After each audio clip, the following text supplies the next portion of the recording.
Chapter 26. Jason. Jason was afraid they'd lose their target.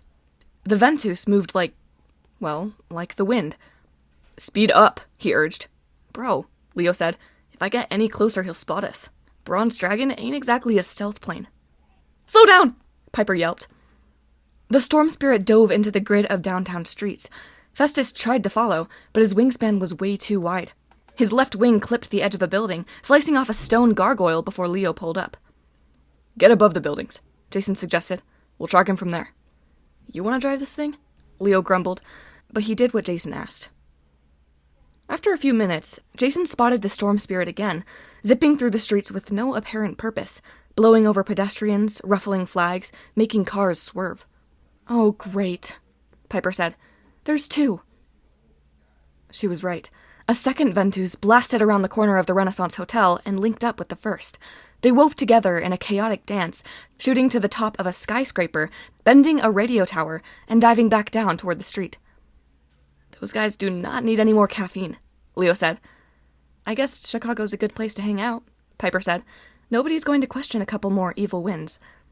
"More than a couple," Jason said. "Look." The dragon circled over a wide avenue next to a lakeside park. Storm spirits were converging, at least a dozen of them, whirling around a big public art installation. "Which one do you think Dylan is?" Leo asked. "I want to throw something at him." But Jason focused on the art installation. The closer they got to it, the faster his heart beat.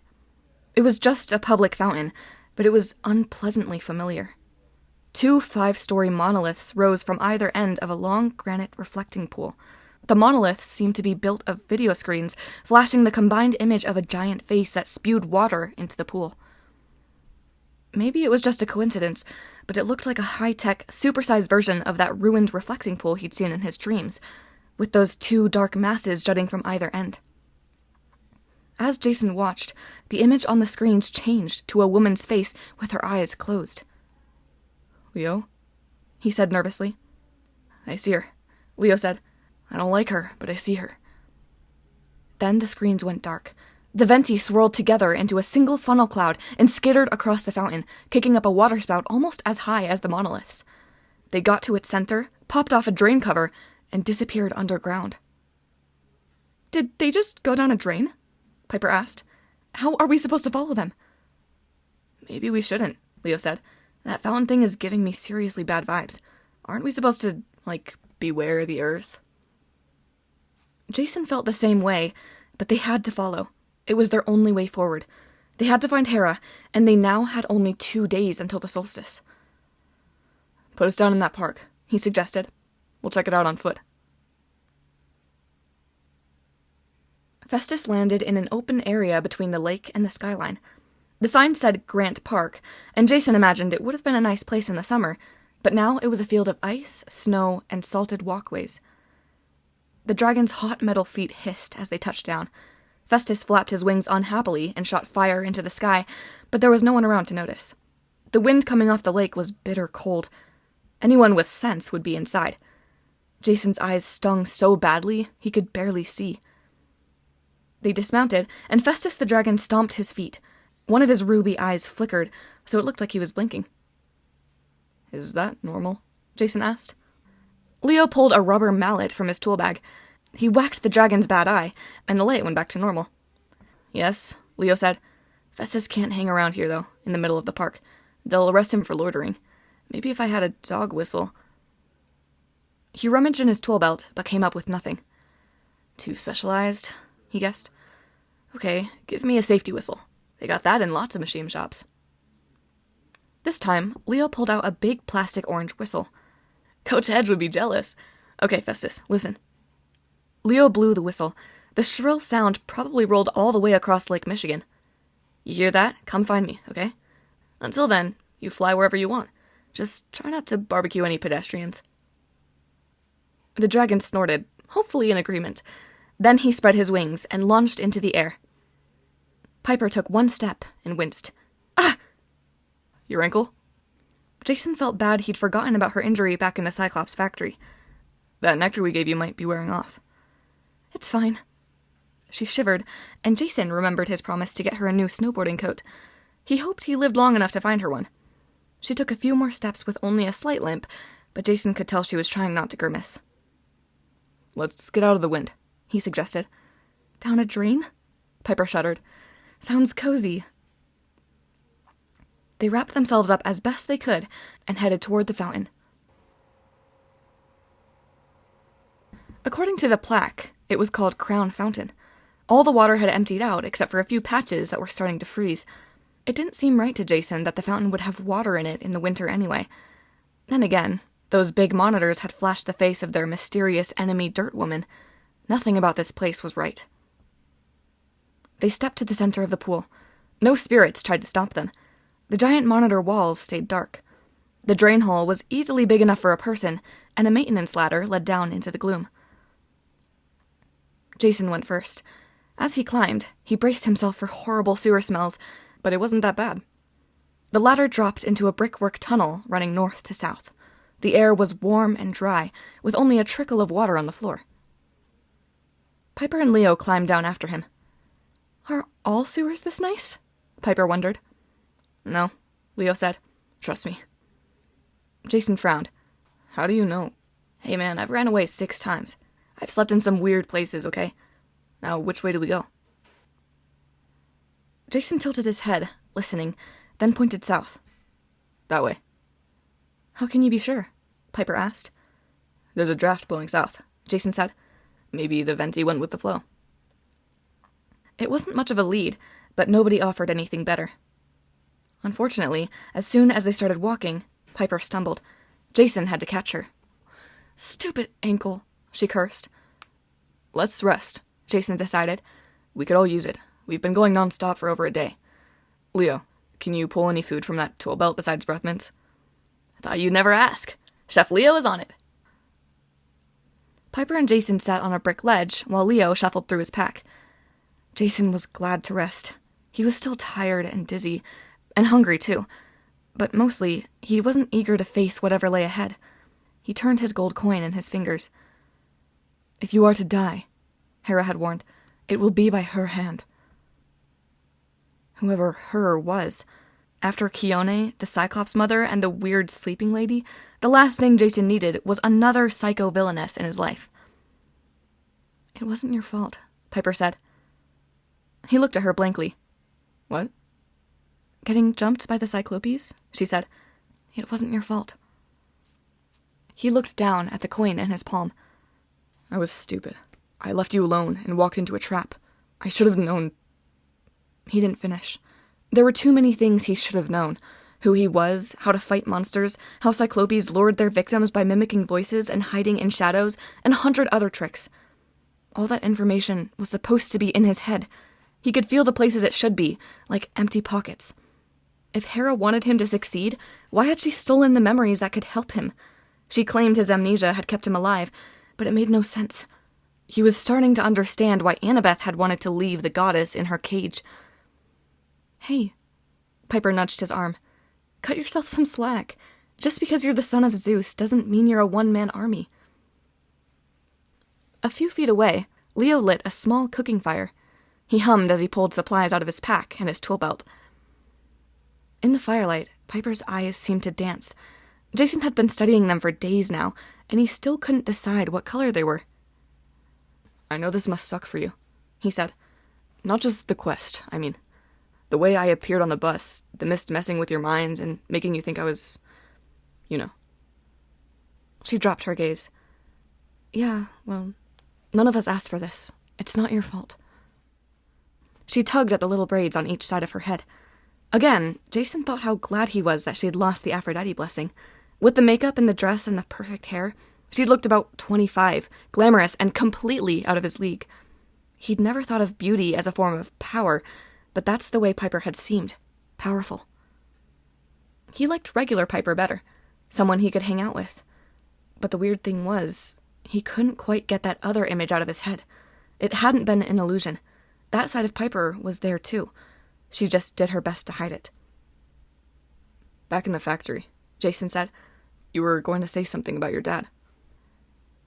She traced her finger over the bricks, almost like she was writing out a scream she didn't want to vocalize. "Was I?" "Piper," he said. He's in some kind of trouble, isn't he? Over at the fire, Leo stirred some sizzling bell peppers and meat in a pan. Yeah, baby. Almost there.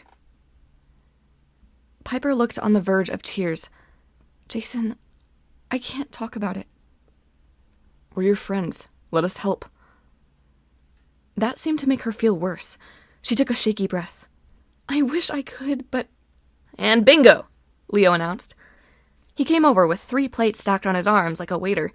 Jason had no idea where he'd gotten all the food, or how he'd put it together so fast, but it looked amazing. Pepper and beef tacos with chips and salsa. Leo, Piper said in amazement, how did you... Chef Leo's taco garage is fixing you up, he said proudly. And by the way, it's tofu, not beef, beauty queen. So don't freak. Just dig in. Jason wasn't sure about the tofu, but the tacos tasted as good as they smelled. While they ate, Leo tried to lighten the mood and joke around. Jason was grateful Leo was with them. It made being with Piper a little less intense and uncomfortable. At the same time, he kind of wished he was alone with her, but he chided himself for feeling that way. After Piper ate, Jason encouraged her to get some sleep. Without another word, she curled up and put her head in his lap. In 2 seconds, she was snoring. Jason looked up at Leo, who was obviously trying not to laugh. They sat in silence for a few minutes, drinking lemonade Leo had made from canteen water and powdered mix. Good, huh? Leo grinned. You should start a stand, Jason said. Make some serious coin. But as he stared at the embers of the fire, something began to bother him. Leo, about this fire stuff you can do, is it true? Leo's smile faltered. Yeah, well... He opened his hand. A small ball of flame burst to life, dancing across his palm. That is so cool, Jason said. Why didn't you say anything? Leo closed his hand, and the fire went out. Didn't want to look like a freak. I have lightning and wind powers, Jason reminded him. Piper can turn beautiful and charm people into giving her BMWs. You're no more a freak than we are. And, hey, maybe you can fly too. Like, jump off a building and yell, "Flame on!" Leo snorted. If I did that, you would see a flaming kid falling to his death. And I would be yelling something a little stronger than "flame on." Trust me, Hephaestus Cabin doesn't see fire powers as cool. Nissa told me they're super rare. When a demigod like me comes around, bad things happen. Really bad. Maybe it's the other way around, Jason suggested. Maybe people with special gifts show up when bad things are happening, because that's when they're needed most. Leo cleared away the plates. Maybe. But I'm telling you, it's not always a gift. Jason fell silent. You're talking about your mom, aren't you? The night she died. Leo didn't answer. He didn't have to. The fact that he was quiet, not joking around, that told Jason enough. Leo, her death wasn't your fault.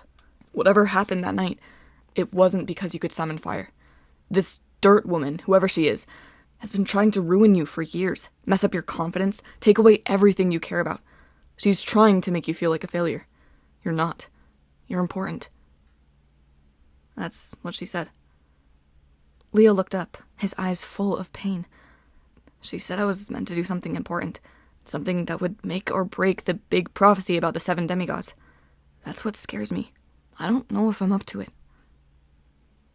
Jason wanted to tell him everything would be all right, but it would have sounded fake. Jason didn't know what would happen. They were demigods, which meant sometimes things didn't end okay. Sometimes you got eaten by the Cyclops. If you asked most kids, hey, you want to summon fire or lightning or magical makeup? They'd think it sounded pretty cool. But those powers went along with hard stuff, like sitting in a sewer in the middle of winter, running from monsters, losing your memory, watching your friends almost get cooked, and having dreams that warned you of your own death. Leo poked at the remnants of his fire, turning over red-hot coals with his bare hand. You ever wonder about the other 4 demigods? I mean, if we're 3 of the ones from the Great Prophecy, who are the others? Where are they? Jason had thought about it, all right, but he tried to push it out of his mind. He had a horrible suspicion that he would be expected to lead those other demigods, and he was afraid he would fail. You'll tear each other apart, Boreas had promised. Jason had been trained never to show fear. He was sure of that from his dream with the wolves. He was supposed to act confident, even if he didn't feel it. But Leo and Piper were depending on him, and he was terrified of failing them. If he had to lead a group of six who might not get along, that would be even worse. "I don't know," he said at last. "I guess the other 4 will show up when the time is right. Who knows, maybe they're on some other quest right now." Leo grunted. I bet their sewer is nicer than ours." The draft picked up, blowing toward the south end of the tunnel. "Get some rest, Leo," Jason said. "I'll take first watch." It was hard to measure time, but Jason figured his friend slept about 4 hours. Jason didn't mind. Now that he was resting, he didn't really feel the need for more sleep. He'd been conked out long enough on the dragon. Plus, he needed time to think about the quest, his sister Thalia, and Hera's warnings. He also didn't mind Piper's using him for a pillow. She had a cute way of breathing when she slept, inhaling through the nose, exhaling with a little puff through the mouth. He was almost disappointed when she woke up. Finally, they broke camp and started down the tunnel. It twisted and turned and seemed to go on forever. Jason wasn't sure what to expect at the end. A dungeon, a mad scientist lab, or maybe a sewer reservoir where all the porta-potty sludge ends up, forming an evil toilet face large enough to swallow the world. Instead, they found polished steel elevator doors, each one engraved with a cursive letter M. Next to the elevator was a directory, like for a department store. "M for Macy's?" Piper guessed. "I think they have one in downtown Chicago." "Or Monocle Motors still," Leo said. "Guys, read the directory. It's messed up." Parking, kennels, main entrance, sewer level. Furnishings and Cafe M, 1. Women's fashion and magical appliances, 2. Menswear and weaponry, 3. Cosmetics, potions, poisons, and sundries, 4. "Kennels for what?" Piper said. "And what kind of department store has its entrance in a sewer?" "Or sells poisons," Leo said. "Man, what does sundries even mean? Is that like underwear?" Jason took a deep breath. "When in doubt, start at the top." The doors slid open on the 4th floor, and the scent of perfume wafted into the elevator. Jason stepped out first, sword ready. "Guys," he said, "you've got to see this." Piper joined him and caught her breath. "This is not Macy's." The department store looked like the inside of a kaleidoscope. The entire ceiling was a stained glass mosaic with astrological signs around a giant sun. The daylight streaming through it washed everything in 1,000 different colors. The upper floors made a ring of balconies around a huge central atrium, so they could see all the way down to the ground floor. Gold railings glittered so brightly they were hard to look at. Aside from the stained glass ceilings and the elevator, Jason couldn't see any other windows or doors, but 2 sets of glass escalators ran between the levels. The carpeting was a riot of oriental patterns and colors, and the racks of merchandise were just as bizarre. There was too much to take in at once, but Jason saw normal stuff like shirt racks and shoe trees mixed in with armored mannequins, beds of nails, and fur coats that seemed to be moving. Leo stepped to the railing and looked down. "Check it out." In the middle of the atrium, a fountain sprayed water 20 feet into the air, changing color from red to yellow to blue. The pool glittered with gold coins, and on either side of the fountain stood a gilded cage, like an oversized canary cage. Inside one, a miniature hurricane swirled, and lightning flashed. Somebody had imprisoned the storm spirits, and the cage shuddered as they tried to get out. In the other, frozen like a statue, was a short, buff satyr holding a tree branch club. "Coach Hedge!" Piper said. "We've got to get down there."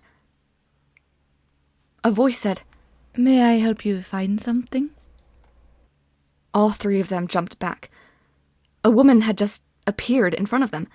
She wore an elegant black dress with diamond jewelry, and she looked like a retired fashion model, maybe 50 years old, though it was hard for Jason to judge. Her long, dark hair swept over one shoulder, and her face was gorgeous in that surreal supermodel way. Thin and haughty and cold, not quite human. With their long, red painted nails, her fingers looked more like talons. She smiled. I'm so happy to see new customers. How may I help you? Leo glanced at Jason like, all yours. Jason started. Is this your store? The woman nodded. I found it abandoned, you know. I understand so many stores are these days. I decided it would make a perfect place. I love collecting tasteful objects, helping people, and offering quality goods at a reasonable price. So this seemed a good, how do you say, first acquisition in this country. She spoke with a pleasing accent, but Jason couldn't guess where from. Clearly she wasn't hostile, though. Jason started to relax. Her voice was rich and exotic. Jason wanted to hear more. So you're new to America? He asked. I am new, the woman agreed. I am the Princess of Colchis. My friends call me Your Highness. Now, what are you looking for? Jason had heard of rich foreigners buying American department stores. Of course, most of the time, they didn't sell poisons, living fur coats, storm spirits, or satyrs. But still, with a nice voice like that, the Princess of Colchis couldn't be all bad. Piper poked him in the ribs. Jason? Right. Actually, Your Highness. He pointed to the gilded cage on the first floor. That's our friend down there, Gleason Hedge, the satyr. Could we have him back, please? Of course, the princess agreed immediately. I would love to show you my inventory. First, may I know your names? Jason hesitated. It seemed like a bad idea to give out their names. A memory tugged at the back of his mind, something Hera had warned him about, but it seemed fuzzy. On the other hand, Her Highness was on the verge of cooperating. If they could get what they wanted without a fight, that would be better. Besides, this lady didn't seem like an enemy. Piper started to say, Jason, I wouldn't... This is Piper, he said. This is Leo. I'm Jason. The princess fixed her eyes on him, and, just for a moment, her face literally glowed, blazing with so much anger, Jason could see her skull beneath her skin. Jason's mind was getting blurrier, but he knew something didn't seem right. Then the moment passed, and Her Highness looked like a normal, elegant woman again, with a cordial smile and a soothing voice. Jason, what an interesting name, she said, her eyes as cold as the Chicago wind. I think we'll have to make a special deal for you. Come, children, let's go shopping.